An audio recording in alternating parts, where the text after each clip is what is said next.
The third rejection came on a Tuesday afternoon. I was sitting in my car outside the warehouse when the email came through. They used polite words, but I knew what they meant. No. Again. I stared at my phone because I had already told my daughter we were moving.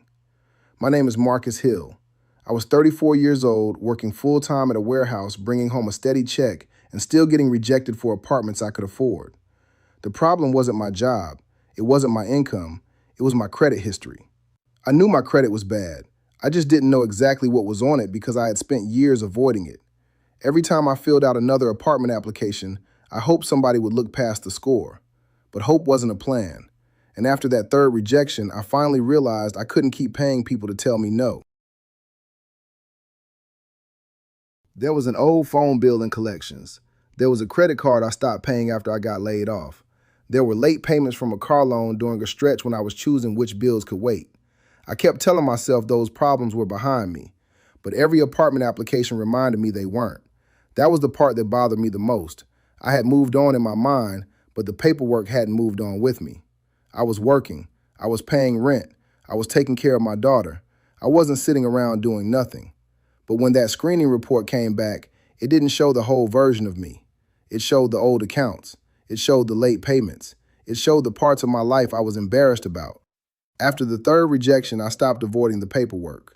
The notice said information from a screening report had been used in the decision, so I requested a copy. For the first time, I wanted to see what the apartment company saw. Some of it was what I expected. Some of it still hit me harder than I thought it would.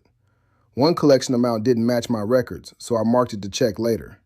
My score was 612. I stared at that number like it explained everything. At first, I thought that number meant nobody would rent to me. I thought I had no chance until I fixed every old account. And fixing everything sounded like it could take years. So I did what a lot of people do when they're scared and don't know the next step. I kept applying. I paid another fee, then another one. Each time, I hoped somebody would look past the score. Each time, I got the same answer. By the time I stopped, I had spent almost $300 on application fees. That money was supposed to help us move. It could have gone toward a deposit. It could have helped with boxes, gas, or the first grocery trip after moving. Instead, I had handed it over one application at a time. The worst part was that I had been applying without knowing what each landlord required. I treated every apartment the same. I saw a listing, I checked the rent, I filled out the form, I paid the fee, then I waited. That was my whole plan. Looking back, it wasn't really a plan. It was panic with a debit card. One evening, my sister came over while I was sitting at the kitchen table surrounded by rental papers. My daughter was in the living room watching TV, and I was pretending to be calm. My sister looked at the stack of papers and asked how many places I had applied to. I told her 6. Then she asked how many landlords I had spoken to before applying. I said none. She asked whether I knew their credit requirements. I said no. She asked whether I had anything ready to explain the old accounts. Again, no. Then she said something that bothered me because I knew she was right. She said, "You're paying people to tell you no before you even ask what they need." I didn't like hearing that, but I needed to hear it because I had been acting like the only thing I could do was apply and hope.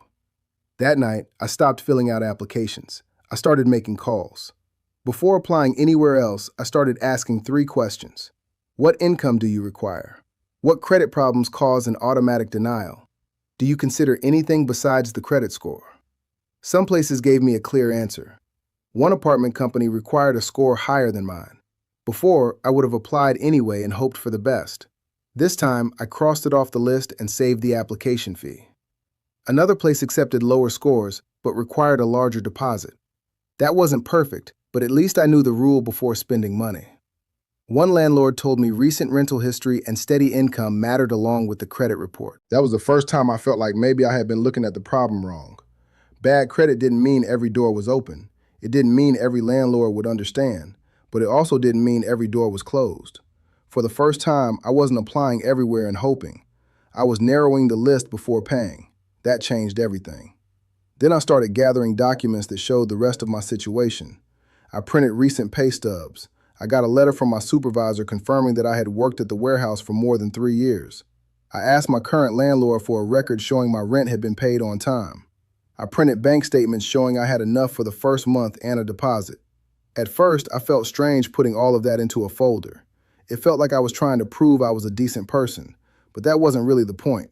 The point was that the credit report only showed one part of the story. If I wanted someone to consider more than a score, I had to give them more than a score. Then I wrote a short explanation of what had happened with my credit. I kept it plain. I didn't write a long emotional letter. I didn't blame everybody else. I didn't pretend nothing was my fault. I wrote that I had lost a job. I fell behind. Some accounts went unpaid. Since then, I had found steady work, kept my rent current, and started dealing with the old debts.